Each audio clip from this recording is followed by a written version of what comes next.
नमस्कार, आप देख रहे हैं आरजे भारत न्यूज 7 और मैं हूं आपके साथ श्वेता। तो चलिए रुक करते हैं आज की प्रमुख और बड़ी खबर पर। ओडिशा में होगा भाजपा बीजेडी का गठबंधन, नवीन पटनायक पर पीएम मोदी की खामोशी से अटकलें तेज। प्रधानमंत्री नरेंद्र मोदी मंगलवार को ओडिशा के दौरे पर थे। इस दौरान उन्होंने विपक्ष पर जोरदार हमला बोला, लेकिन नवीन पटनायक की सरकार पर खामोश रहे। इसके साथ ही भाजपा और ओडिशा के बीच गठबंधन की अटकलें तेज हो गई हैं। हालांकि दोनों दलों के नेताओं के द्वारा ऐसी किसी भी संभावना से लगातार इनकार किया जा रहा है। आपको बता दें कि पीएम मोदी ने भ्रष्टाचार, घोटालों, शासन और परिवारवाद को लेकर कांग्रेस और इंडिया गठबंधन पर निशाना साधा।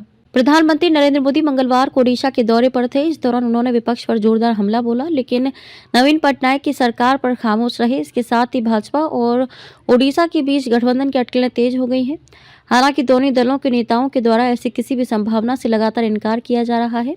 आपको बता दें कि पीएम मोदी ने भ्रष्टाचार, घोटालों, शासन और परिवारवाद को लेकर कांग्रेस और इंडिया गठबंधन पर निशाना साधा। पीएम ने यहां भाजपा की एक रैली को संबोधित करते हुए कहा कि उन्होंने कभी कोई निजी हमला नहीं किया, बल्कि परिवारवाद की राजनीति के खिलाफ आवाज उठाई है। मोदी ने कहा कि कांग्रेस और उसके दोस्त अब उन्हें और उनके जनता रूपी परिवार को अपशब्द बोल रहे हैं, क्योंकि वे जनता को दी गई गारंटी को लागू करने के लिए प्रतिबद्ध हैं। उन्होंने कहा कि मैं परिवारवाद का विरोध इसलिए करता हूं क्योंकि ये लोकतंत्र के लिए खतरनाक है, युवाओं के लिए अवसर नहीं देता है, तो वे इसका जवाब नहीं देते हैं, बल्कि वे कहते हैं कि मोदी का कोई परिवार नहीं है। युवाओं को बढ़ावा देने से डरती है कांग्रेस। कांग्रेस पर निशाना साधते हुए प्रधानमंत्री मोदी ने कहा कि वह युवाओं को बढ़ावा देने से डरती है। कांग्रेस अध्यक्ष मल्लिकार्जुन खड़गे पर परोक्ष रूप से कटाक्ष करते उन्होंने कहा कि विपक्षी पार्टी अब 75 से 80 साल से अधिक उम्र के लोगों को अध्यक्ष नियुक्त कर रही है।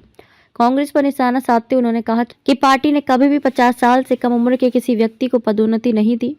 उन्होंने कहा कि कांग्रेस को डर है कि अगर 50 साल का आदमी आकर आगे बढ़ जाता है तो परिवार का क्या होगा। जहां परिवारवादियों की सत्ता वे राज्य बर्बाद। प्रधानमंत्री ने कहा कि जम्मू कश्मीर से लेकर तमिलनाडु तक जहां जहां परिवार की संचालित पार्टियां शासन कर रही हैं, वे राज्य बर्बाद हो गए हैं। उन्होंने कहा कि वे परिवार मजबूत जरूर हुए हैं, लेकिन राज नहीं। उन्होंने जनता से सवाल भी किया कि क्या इन परिवार द्वारा संचालित राजनीति को जारी रहने दिया जाना चाहिए।